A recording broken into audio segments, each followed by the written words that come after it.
Hi, everyone, and welcome back to Big Blonde and Beautiful, the podcast. If you're new here, my name's Kara Howie, and each week I pick a piece of media with fat representation in it, and I discuss it and decide whether or not I think it's positive or negative fat representation.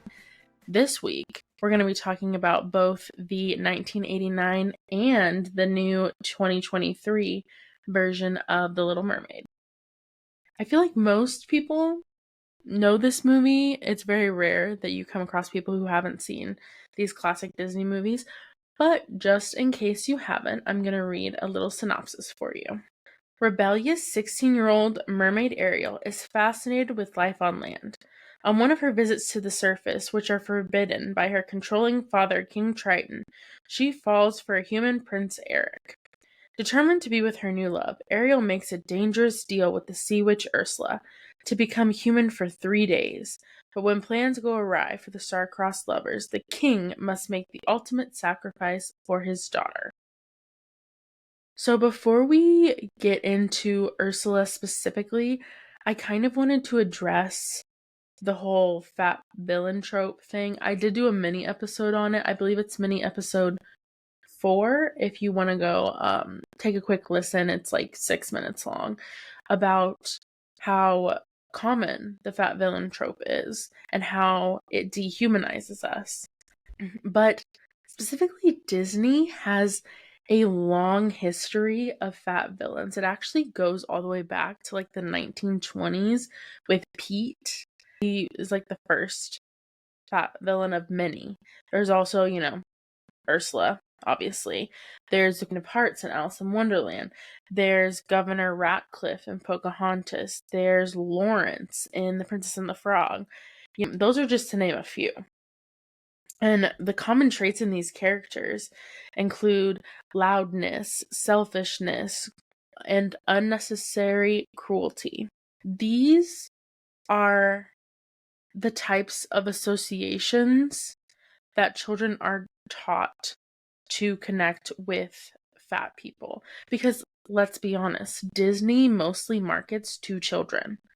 These movies that I just mentioned are animated children's movies. Yes, some adults like myself watch them, but like we're not necessarily the main demographic. So they're consuming these ideas of fat people subconsciously through the media, and I think that could explain a lot about how kids grow up and feel about fat people. Working at a daycare, I've seen it a few times.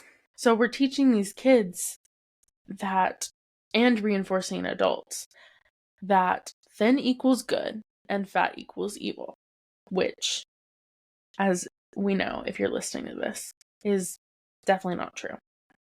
So let's shift gears a little bit and talk more specifically about Ursula from The Little Mermaid. So if you didn't already know, the character of Ursula is actually based on the drag queen Divine. Why they didn't have Divine voice Ursula in the original movie, I don't know. Maybe Divine couldn't sing? I don't know, but they've also in Disney had voice actors and then like singers, like 2 different people voicing the character. So I don't know. Seems like a missed opportunity to me, but so despite Ursula being the villain, I kind of think she's like fabulous and sensual, When actually when I was a kid, we had a pool, and I would love when I was the only one in there. And I would come up with these whole stories, and I would be Ariel and Ursula. It was a one-woman show. I played all the roles. And tonight I will be playing all the parts. Thank you. Um, but my favorite was to play Ursula. And the more I think about it, I don't know if it's just because I love a good villain, or if that's even because villains tended to be fat, and I saw myself, in them in that way. I'm not sure what drew me to her, but I went all out. I'm surprised I wasn't her for Halloween. But yeah, I would pretend to be Ursula all the time.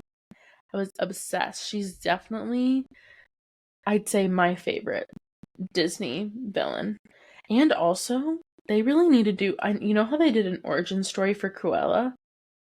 I want to hear about Ursula's because I was reading up a little bit on it for this episode, and she, like, apparently the reason why her and King Triton don't get along, there's like a couple stories, but one of them is like she chose tentacles over her mer tail, and like that was a whole so I want to know what's going on.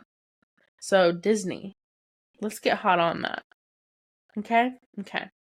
When comparing the 1989 and the 2023 Ursula, I feel like they're very similar.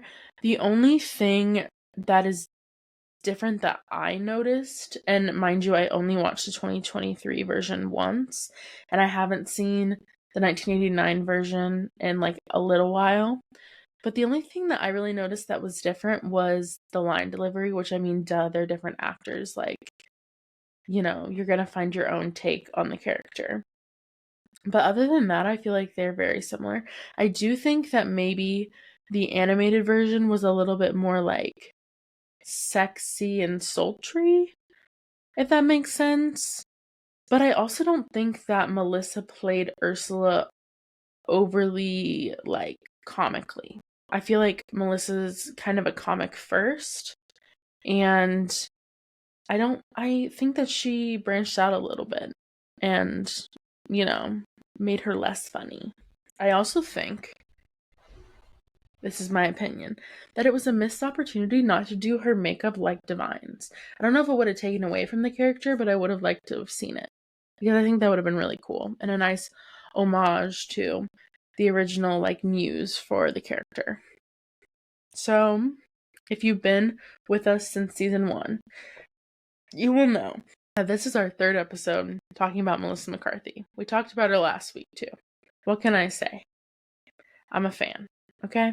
Melissa, if you're listening, I hope one day she does listen, because I would love to talk to her. Ugh.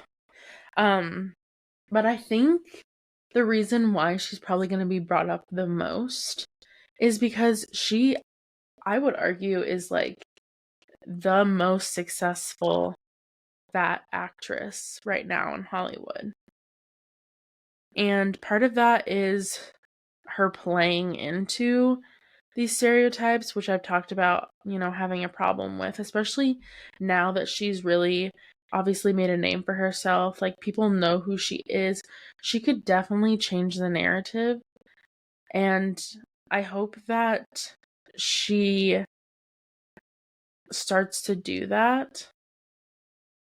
But it will remain to be seen. So actually, fun little fact about Melissa, she did drag before she became an actress, so I feel like she definitely channeled some of that into this role, and it was probably very exciting for her. Probably felt like she was getting back to, you know, her roots. I do think that Melissa did a good job. I think that Pat Carroll did a good job. You know, I have no, like, qualms with either one of their interpretations of Ursula. Like I said, they're very similar. Like, nothing crazy changed at all.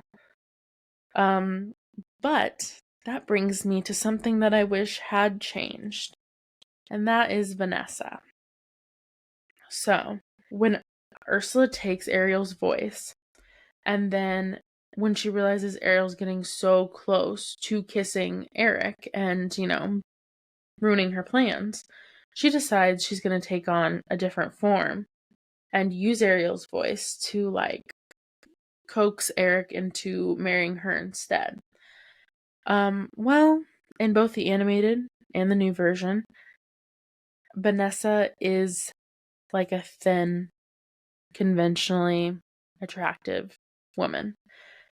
And that's very frustrating for me because I feel like with this remake, you know, they had a black Ariel, which I know was very controversial, but, like, I think it was great. And people who got upset about it, again, it's a mermaid. Mermaids don't exist. So let's not be that, up in arms about it, okay? And as this podcast shows, representation matters. And there's not enough diversity in the princesses or Disney in general. So, take a chill pill and let the little girls who need this and the little boys who need this have it. Anyway, with that being done, having a black Ariel, I feel like they also could have used this to rewrite the wrong they did in the animated with having a thin Vanessa. Because what they're showing us is Ursula had to change not only into a human, but into a skinny human in order to, get Eric. And I think that is a harmful part of the storyline, because why does she have to change body types to be considered beautiful? She doesn't. You could have just cast like a younger actress with a similar body type to Melissa. I think that would have been great. I don't like the whole changing her whole look just to be attractive. I don't think it's necessary to do that, and I wish that had changed for the newer movie. That brings me to positive or negative. Kind of like fried green tomatoes, I'm on the fence, because as I said, Ursula is like my favorite villain, and I loved pretending to be her as a kid. Poor Unfortunate Souls is an amazing song. But I think I'm gonna have to say negative because of the Vanessa thing, and also until we have just as many, if not more, fat heroes or fat ingenues, having fat villains is going to be a problem, because there are so many and it's so uneven and it perpetuates harmful stereotypes. So despite the fact that I do like Ursula as a character, I think I'm going to have to say that it is negative representation. And if you feel differently, feel free to feel differently, and definitely leave your thoughts in the comments, because maybe you thought of something that I didn't, and I'd love to hear from you guys. But that's all for this week's episode. Thank you guys all for listening. If you're watching this on Spotify or Apple Podcasts, please follow, leave 5 stars in a review. If you're watching this on YouTube, you can like, subscribe, comment, all the things. Also, on all those platforms, share, please. You can follow the podcast on social media, on TikTok at bbb.thepodcast and Instagram at bbb.the.podcast. Sorry. You can also follow me, your host, on TikTok and Insta at Carolina Howie. And until next time, stay fat and fabulous. Bye.